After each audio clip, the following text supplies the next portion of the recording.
I'm at a complete loss. I don't know what to do. There were signs, and I overlooked them. I was blinded by love and never imagined this would happen to me. Not with her, my wife and best friend of nearly 20 years. I work out of town and wasn't supposed to be back until tonight. We were supposed to leave for a 2-week road trip tomorrow. Things were slow at work, so I came home yesterday afternoon. This trip was to give us a little alone time since we've been so busy with family and friends this summer. When I got home, there was a truck in my driveway that I didn't recognize. My neighbor just recently asked me how I liked the new truck, but I thought he was mistaken and didn't think much of it. As soon as I could see the truck, I got a terrible gut feeling. I love my wife and trusted her completely, but that feeling was there and strong.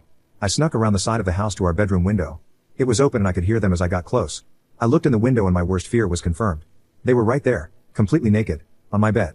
I walked away. I have been fighting the urge to do something that I know I will regret.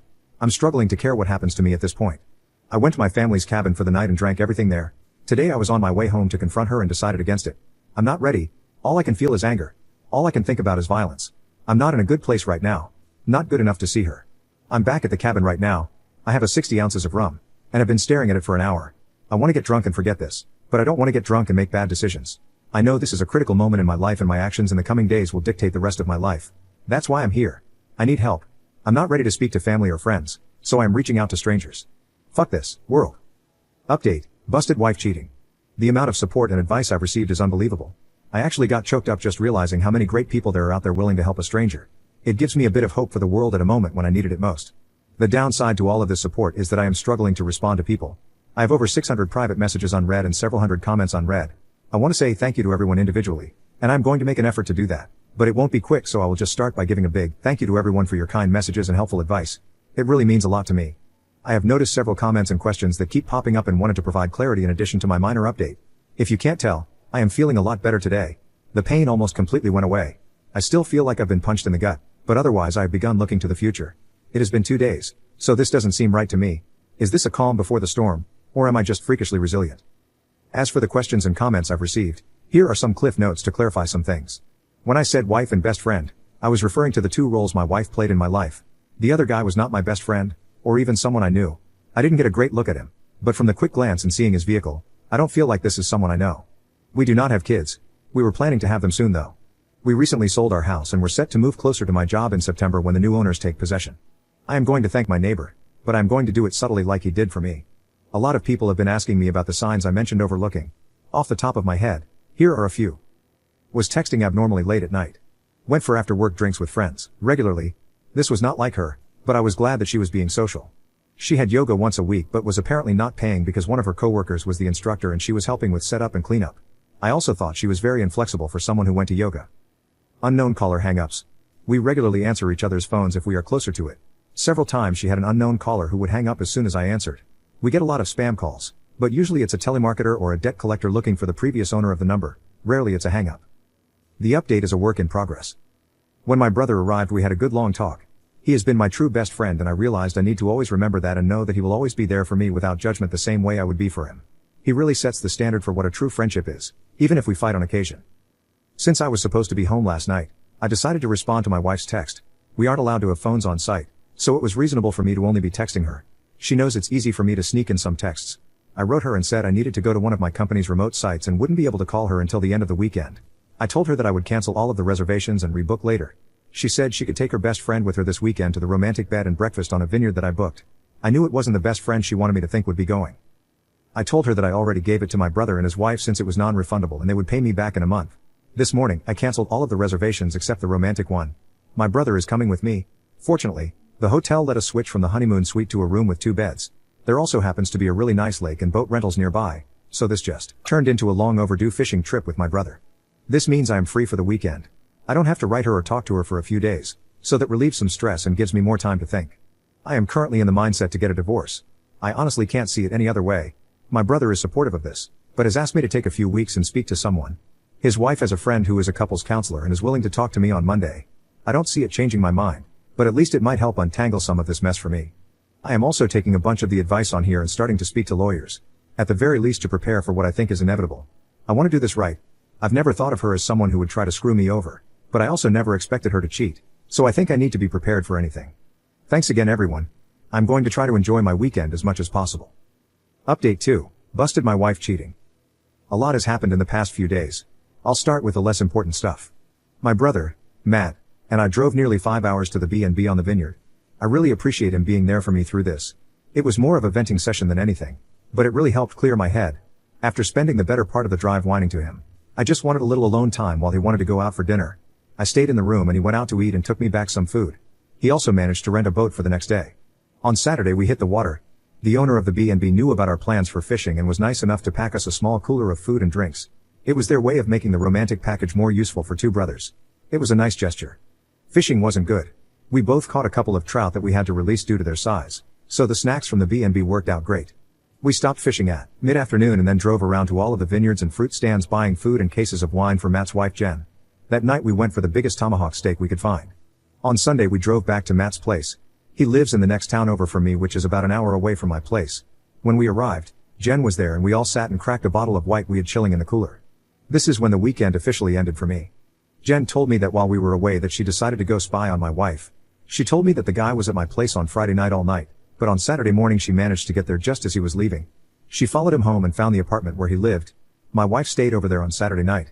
The same time she was sending me text messages saying she loves me and misses me. Jen said that she was splitting her time between visiting family who live in my town and stalking my wife. She said that she happened to catch my wife leaving his apartment on Sunday morning and took a few pics of them hugging and kissing before she got into her car. I don't want to see them. That pretty much sealed the deal for me. I don't think I could ever trust her again if she can turn it on and off so easily to tell me she loves me while being with a different guy. Still, I decided that I am not going to jump to a knee-jerk reaction based on emotions. I need to remain calm and level. That's when Jen told me that Sharon was coming over for dinner. Sharon is the counselor that Jen set me up with an appointment for. To clarify, she has never met my wife and this was my first time meeting her as well. Sharon was a very nice person and we got along great. After dinner, Sharon and I went for a walk around Matt's neighborhood to walk the dogs and have a bit of a private conversation. Sharon was really helpful in the fact that she was a great listener and made me feel like I didn't need to be guarded. It was therapeutic to be that free with describing my feelings. As much as I am comfortable with my brother, this was just different and very needed. It's the same reason why I like writing this on Reddit. It's a vent session that helps me untangle some of the mess in my head. Our walk lasted an hour and the only real advice that Sharon gave me was to not delay the conversation with my wife. She said that the longer I wait, the harder it will become to talk to her about this. She said I need clarity more than anything at this point, and my wife is the only person that can give that to me. Later that night Jen and Matt offered me to stay with them for as long as necessary. I know that Matt and I have an expiry period for being in close quarters with each other, so I spoke to my boss who was able to set me up in company housing. I've been staying there every second week for a while, but have to leave on days off. He managed to make it work for me to stay full-time for a few months if I needed. I decided to rebook with Sharon for later this week. I figured our walk sufficed for the first session. She agreed. I spent the night on Sunday just laying in bed thinking about how to approach this. I struggled with this because even the imaginary scenario in my head was making me angry or sad. I decided I would just wing it.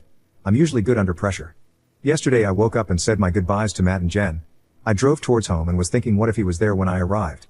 Then I thought that it would likely just put me back in the angry spot I was a few days ago. I decided to do a drive-by first. Neither his truck or my wife's car were there. I went inside and grabbed a bunch of essentials and things I don't want to part with. Mainly just some photos and old family heirlooms.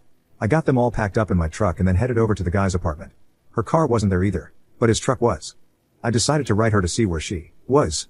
She said she was getting groceries. I trust her so little right now that I drove by the grocery store and actually confirmed she was there. I feel so dirty admitting that I did that, but my trust is broken and it's the only way I can be certain of anything. I wrote her again and told her to just come home because we need to talk. She wrote back, "What's wrong?" I just responded and said she needs to be ready to be honest, and then turned my phone off. She got home 15 minutes later. When she came in, she came over to give me a hug and kiss like she does every time. I turned away from her. She asked me again what was wrong, so I told her that she needs to start being honest with me. She played dumb and said she had no idea what I was talking about. I said, "Okay, if you can't be honest then I am leaving." She started panicking at this point and said, "Are you talking about yoga?" I figured it was a start. I asked her what she was talking about, and she told me that she hadn't been going to yoga. Here's a bit of a breakdown of the rest of the conversation. Me, if you weren't going to yoga, then where were you going? Her, I was taking walks to relax because I've been so stressed lately. Me, why were you so stressed? And why did you lie to me about what you were doing? Her, preparing for the move has been stressing me out, and I just didn't know how to tell you. Me, so lying was the decision you made? What was your concern with telling me that you were going for a walk to de-stress? Her, I didn't mean to lie. I was worried that my stress would add to your stress. Me, but I'm not stressed. It really seems like you are not telling me everything. Her, what do you mean? Me, I think that you're lying about more than just skipping yoga. I am asking you again to be honest. You've already lied to me, so this can't work if you keep lying. Her, I don't know what else to say. Oh, Are you talking about last weekend when I went for drinks with some friends and came home late? I had a feeling that bothered you. I had no clue that she went for drinks, or was out late. I was at work a couple hours away. Me, is that what you actually did that night, or was that a lie as well? Her, I went for drinks that night, but I didn't see her best friend who she supposedly was with that night. Me, who did you see? Her, no one. I just drank alone. Me, you drink alone now? Her, yeah, maybe I have a problem. Me, maybe, we'll talk about that later. Last chance, be honest or I'm leaving. Her, I don't know what else to say. Me, okay, I'm leaving.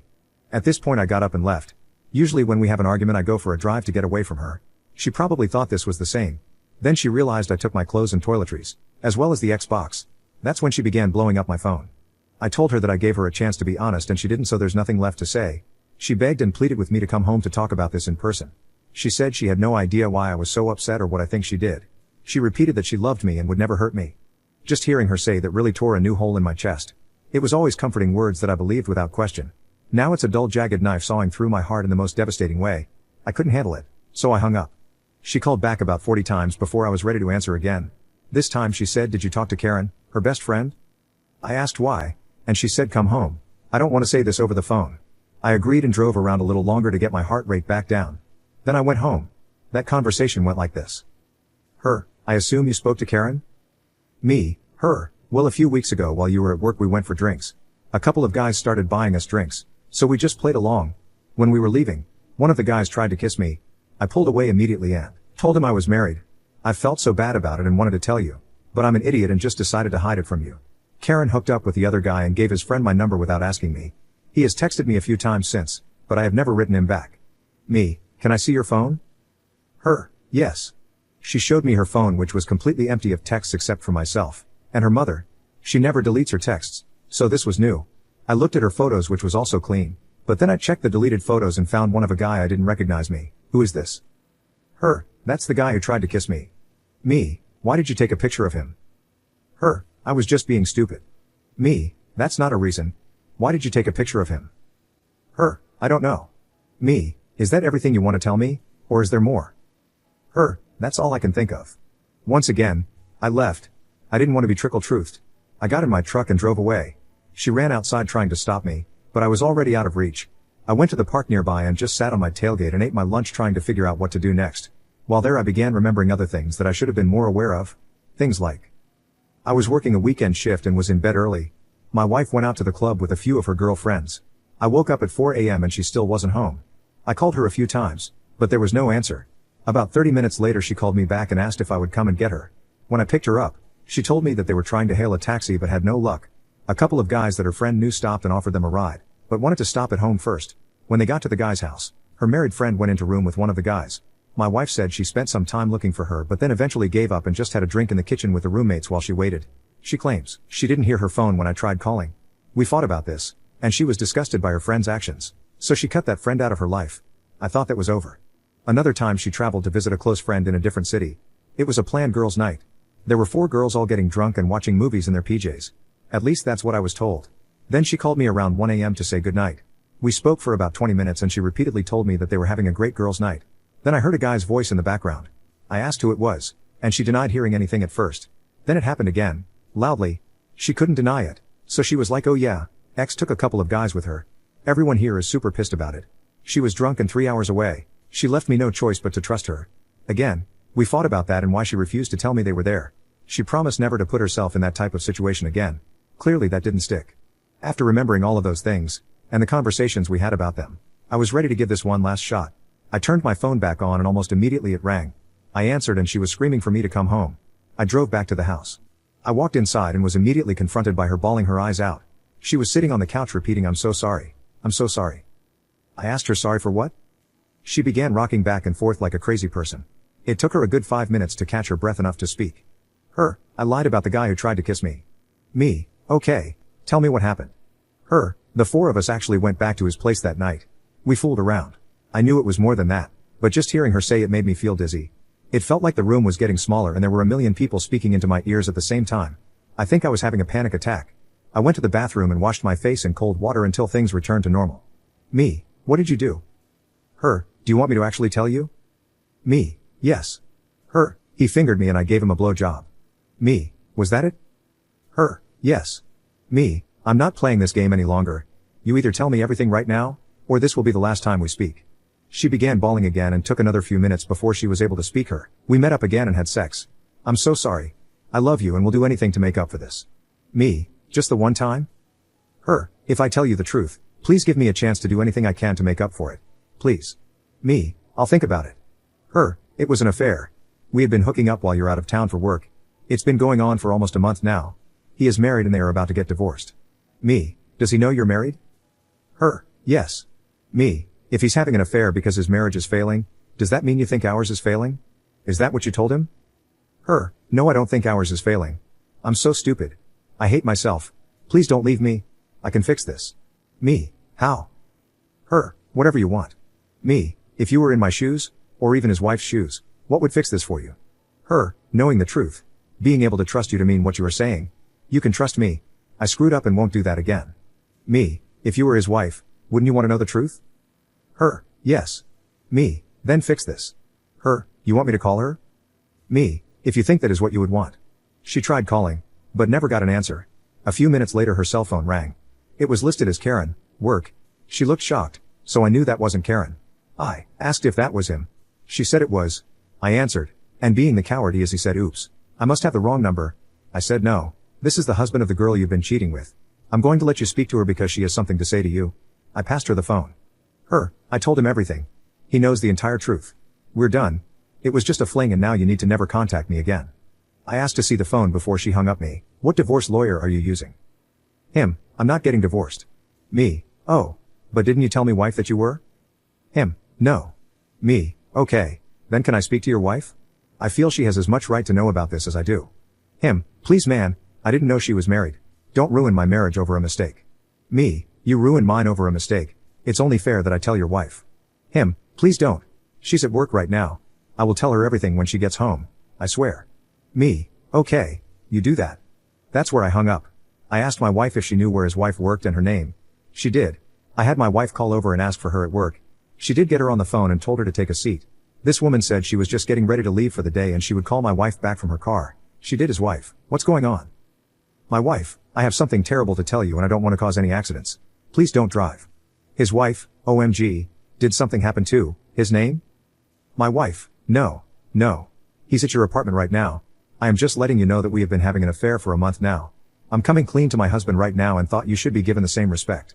She went silent for about a minute, then said, if this is some sick joke, I will find out who you are. Then she hung up. Not even 10 minutes later my wife got a text from Karen, work, saying, thanks, you just ruined my life.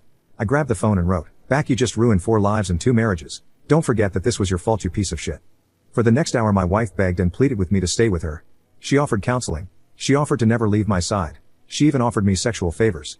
This was everything that I expected thanks to the comments in here. She then said we should go on that vacation. Her treat. We need time away was her reason. We need to spend some quality time together because my work schedule has been pushing us apart lately. Also exactly what I expected her to say. She wasn't expecting me to tell her that I went anyway. She also wasn't expecting me to tell her that I already have counseling booked for myself. She definitely wasn't expecting me to tell her that I busted her on my very own bed. I could only imagine she didn't expect me to have a place already lined up to stay. When I told her all of that, she fell to the floor bawling. She started saying how she doesn't deserve to live. She told me I should just kill her right now because she's too terrible to be with anyone. It went on like that for a while. I stayed for a total of 4 hours listening to her make excuses, then try to hug me or cuddle me, or even blow me if I would just stay and work through this with her. In the end, I called Karen and told her that her cheating friend is suicidal and that she should come keep an eye on her. Then I left. It's been almost a full day since that went down and I haven't spoken to her since. She has been calling and texting me all day. Her friends and family have been calling and texting me all day. Everyone has a different excuse, or a different plea for empathy. Her father is the only one who wrote me and told me that I need to do what is best for me and that he will always love me like a son no matter what happens. Reading that was what made me have a good cry for the first time since all of this began. I meet with Sharon, my counselor, tomorrow and a lawyer on Thursday. I think I know where this is going, but until it happens I'm just not sure about anything. I'm sorry for the overly long-winded story. It just helps to vent in this way. Again, I really appreciate all of the comments and messages. The people sharing their own stories like this are really helping me feel less broken and giving me more hope. I sincerely appreciate everything you've all said and done for me.